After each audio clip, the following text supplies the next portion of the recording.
يا عالدنيا، الواحد بعد ما ربى يسيبوه كده ومفيش واحد يسأل عليه. بعد ما خلفت 6 عيال مفيش واحد جه حتى سأل عليا. يا بعد ما وظفتهم وظائف حلوة في المجتمع ومحدش هتبص عليا. يلا الدنيا كده، الدنيا دوارة.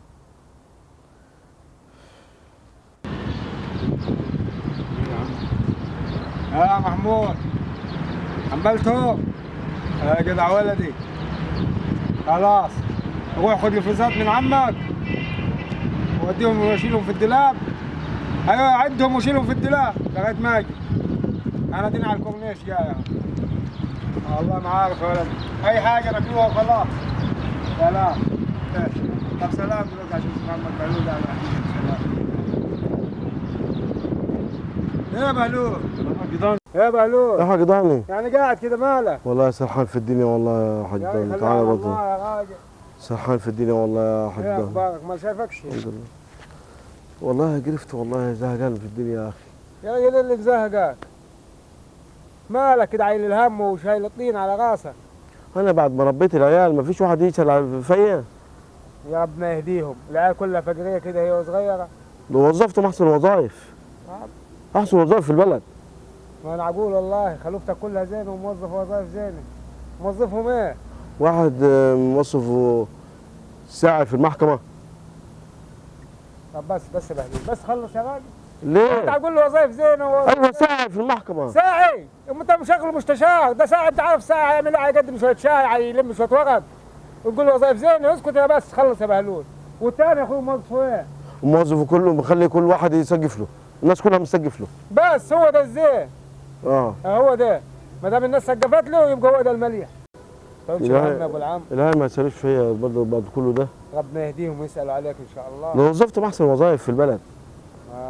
والله ما عارف. انت معاك كم عيله بهلول؟ معايا 6 يا عم. 6؟ يا ابوي الفتره اللي غبت بحر انا كنت في العبور، هي اللي قطعتني من البلد والله، عشان كده ما عرفتش اخبارك. ال6 بس شغالين وتمام. لا شغالين في احسن وظائف في البلد يا راجل. رب الصلاة على النبي.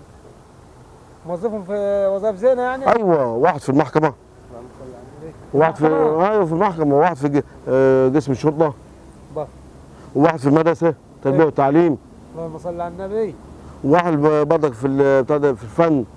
اللهم صل على النبي. يعني كلهم يعني وظائف حلوة قوي كلهم. ده غير ده كده نحتاجناك في اي مصلحه نلاقوك على كده. ايوه يا عم. طب اللي في المحكمه ده شغال ايه في المحكمه؟ مستشار يعني؟ لا شغال ساعي.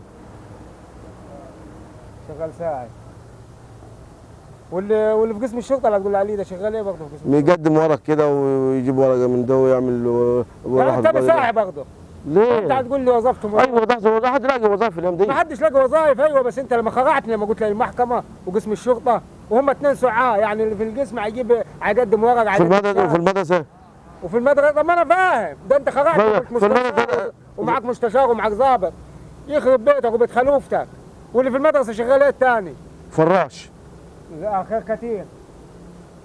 كده. واحد الناس كلها مسقف له. بس هو ده اللي الناس هتسقف له، هو اللي في البركه. ما دام سقفت له الناس كده يبقى عالم اكيد، فنان مذيع. لا ده اصلا شغال بتاع شاي قهوجي. كده يعني. بس فهمت انا كلمه الناس هتسقف له. ايوه هات شاي هات. صح كده. اقول لك ايه يا بهلول؟ صلي على النبي عليه السلام. وظفت عيالك وتاخد ثوابهم. بس انت يعني مش عارفه الصراحه علي الحرام من دين، ما عارف اطلع الكلمه. ليه؟ اصل انت هتقول له وظائف عاليه. ايوه وظائف في الدوله. هتلاقي وظيفه دلوقتي وشايل الهم وشايل الطين وحج يا راجل. هذا اللي في المحكمه ساعه يلم ورق، واللي في القسم برضه هيلم ورق، يعني هم 2 سعاه. هم الوظائف زينه مش عيب، بس انت ما تقولش قول مشغلهم فوقشين.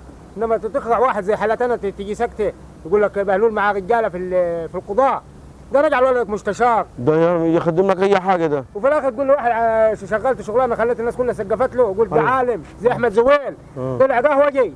يا راجل غور يا راجل، ده انت شغلانتك مغبغبه، الله يرحم منك انا من نفس البحر. ليه يا عم وظفتهم وظايف. وجوزتهم وعامل ليه اليوم تاني؟ طب عايزهم يسألوا على فين وانت رميتهم في الليمونات اللي تاخدك يا شيخ انت وخلوفتك. ده انا راجل قاعد عايل هم قلت الراجل ده مظلوم. ايه يا بهلول مالك؟ يا راجل ده انت لو خليتهم قعدوا جنبك احسن. ايه ده؟ ما هو طلع تقول وظفتهم وحد يسأل فيه هتاخد ايه معاك؟ اهم حاجه تراعي عيالك وتدعي لهم ربنا يهديهم والهدايه زينك. ايه قاعد عايل هم تقول ما حدش هيسأل عليا؟ انت ودهم والله اللسان عيدي والقلب يقول بعد الشر. بس وادعي لهم بالهدايه وان شاء الله ربنا يكرمهم يا اخي. ربنا يهديهم. بس احسن نصيحه مني انا كصاحبك يعني اوعى تقول لواحد موظفهم وظائف عاليه في الدوله. ليه؟ اصل دي مش وظائف اللي هتحكي فيه. ده انت خرعتني اول ما تقول لي في المحكمه بقول بس معك مستشار اترك معك ساعي وهتقول لي واحد خلت الناس كلها سقفت له قلت اكيد ده عالم زي احمد زويل طلع قهوجي. راجل قوم يا راجل ده شغلانتك مغبغبه جاك جنه بنت عيالك.